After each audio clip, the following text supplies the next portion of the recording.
Hi, I'm Dr. Bertice Berry, and I need to tell you a story. If you don't know the pantyhose trick, you have missed out on some things.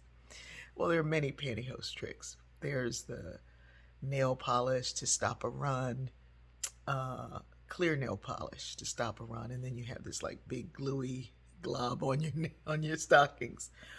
But the real one is one that I learned from my mother, and it is, you know, it is almost like a law of science that you will have a pair of pantyhose that fit perfectly, but one leg has a hole or a snag in it. And so my mother's trick, which is the trick of many women, was to cut off the leg that had the hole in it and put it on, and then take another pair that had a leg with a hole in it and cut that leg off and put it on. So now you have two good legs. I hate pantyhose. Everybody who knows me knows I will say to folks, I don't think that your feet and your butt should be in the same contraction. It's just because I'm not very tall, and yet I have long legs, and so it's gonna it's gonna it's gonna do some crazy stuff. Well, let's just say I have long.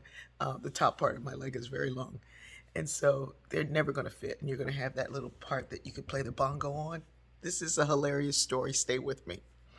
So anyway, for decades, women have been told that you are not professional if you're not wearing stockings.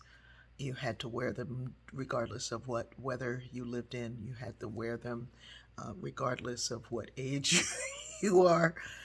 Stockings were thought of as professional, and you wore them to work. You wore them certainly to church, and in some churches, even still, if you come in without stockings on, then you are a sinner and you have not been saved by grace.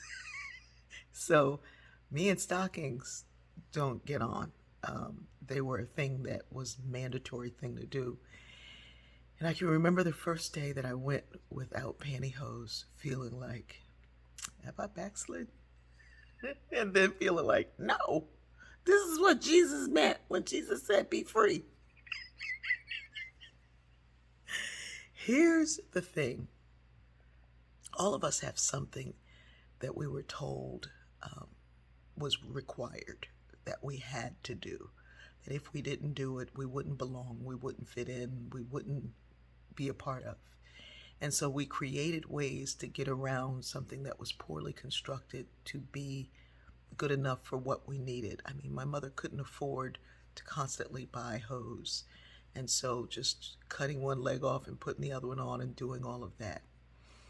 How many things in your life do you accept, put up with, work around because somebody else said you had to?